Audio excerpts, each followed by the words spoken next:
Salut le tennis et bienvenue dans cette vidéo. Aujourd'hui, on va voir la tactique du tennis en fauteuil. Juste avant, je rappelle que si les vidéos t'intéressent, je ferai un document gratuit sur la tactique au tennis en fiche que j'enverrai le 25 décembre comme cadeau de Noël pour vous remercier d'avoir regardé les vidéos du calendrier de l'Avent. Pour ça, c'est très simple, il suffit de donner ton mail dans le lien qui est juste dans la description et je t'enverrai le document le 25 décembre. C'est parti, le tennis en fauteuil. Je précise d'emblée que c'est la seule vidéo où mes connaissances de terrain sont très limitées au tennis en fauteuil. Je me suis donc beaucoup appuyé sur les fondamentaux tactiques. Toutes les autres vidéos, j'ai parlé d'expérience, c'est quelque chose que je vis au quotidien. Je suis prof de tennis, j'en parle tous les jours. Je suis joueur de tennis, je fais des matchs de compétition. Mais voilà, le tennis en fauteuil, c'est vraiment quelque chose que je ne maîtrise pas. Donc tout ce que je vais dire dans cette vidéo, c'est tiré du livre. Mes deux seules expériences de tennis en fauteuil, c'est quand j'ai passé le diplôme pour être moniteur de tennis, donc le DE. Et du coup, on a testé le tennis en fauteuil pour voir ce que ça faisait réellement. Donc, on s'est mis dans des fauteuils et on a essayé. Et il y avait des joueurs, bien sûr, du tennis en fauteuil qui étaient là, qui nous ont apporté leur expérience. Mais voilà, ça fait longtemps, c'était qu'une seule journée, donc c'est pas forcément facile. J'ai également vu une animation du tennis en fauteuil à la Grande Motte pendant les championnats du tennis universitaire. J'avais d'ailleurs fait une vidéo là-dessus, n'hésitez pas à aller la voir si ça vous intéresse. Je suis pour la promotion de tous les tennis. Le tennis en fauteuil en fait partie, c'est un oublié. Évidemment, il est très peu reconnu, comme le blind tennis, comme d'autres disciplines. Donc voilà, c'est l'occasion d'en faire la promotion et de ne pas l'oublier. Alors c'est parti.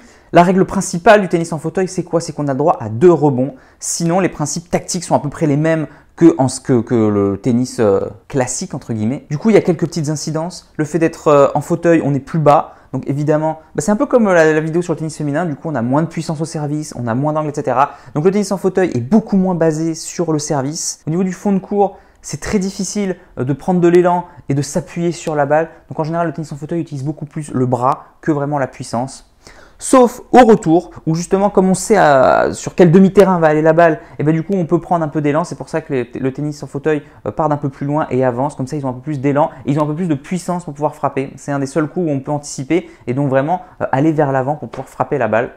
Et c'est pour ça que le retour d'ailleurs est déterminant. Un petit service, le retour où on va en avançant, le retour est donc très important dans cette discipline. Fond de court, pour se replacer au maximum, on essaye d'être toujours. Parce que l'inertie va faire qu'on va avoir du mal à démarrer, donc il faut toujours être en mouvement, quitte à faire un demi-tour. Ça arrive souvent, on voit les joueurs qui font des demi-tours. Contrairement au tennis valide, on n'a pas besoin de… Nous, on nous dit tout le temps de ne jamais quitter la balle des yeux. Là, non, on fait un petit demi-tour pour repartir. C'est beaucoup plus rapide que de rester en inertie et de partir. Donc voilà, toujours être en mouvement. Avec la règle des 2 rebonds, l'amorti finalement est très peu efficace. C'est contre-intuitif. Nous, on se dit, il faut faire une amortie. Mais non, en fait, c'est à cause des 2 rebonds, c'est peu efficace. La personne va arriver et va faire un coup gagnant. Donc ça peut être utilisé si vraiment vous avez un toucher monstrueux, il faut que le deuxième rebond soit très bas, ou si justement vous voulez essayer d'amener l'adversaire au filet parce qu'il a peu d'envergure, donc ce sera plus facile pour le lober ou pour faire un passing. Mais voilà, ça doit être réfléchi dans des bonnes conditions et pas le faire n'importe comment, sinon on s'expose au coup gagnant. Finalement, le coup qui est aussi efficace, c'est le court croisé. Parce que justement, on va sortir, le tennis en fauteuil, ils ont un bon déplacement latéral. Mais voilà, dès qu'il faut aller un peu plus loin sur les côtés, du coup, il y a vulnérabilité. Donc faire un court croisé, non seulement ça sort l'adversaire, il y a la diagonale de distance, donc c'est plus long. Et une fois que la personne est sortie, on va le dominer beaucoup plus facilement. Donc le court croisé est très utilisé.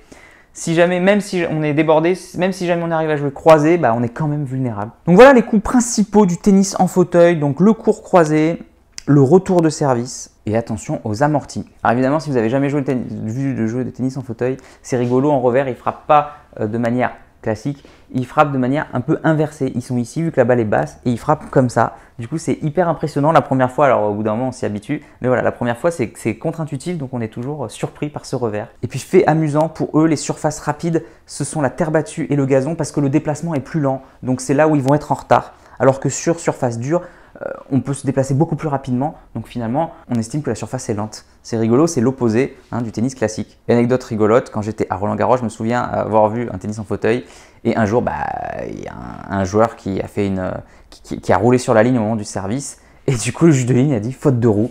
Et oui, ça paraît logique, c'est pas faute de pied, c'est faute de roue.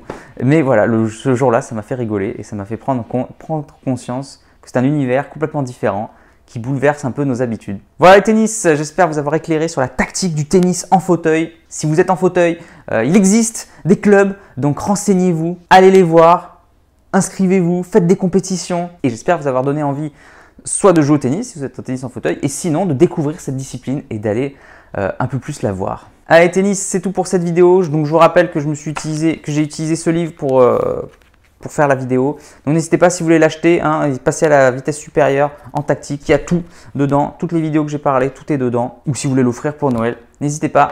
Je vous mets le lien dans la description juste en dessous. Allez, moi je vous dis à demain pour la prochaine vidéo. N'oubliez pas, allez jouer au tennis, regardez le tennis en fauteuil, progressez et surtout, faites-vous plaisir. Ciao. Si tu es encore là, c'est que soit tu es très motivé, et dans ce cas-là je te félicite, soit que tu aimes ce que je fais.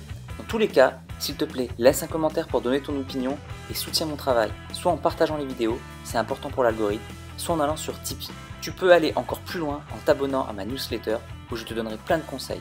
Rien de plus facile, clique sur le lien dans la description. A bientôt.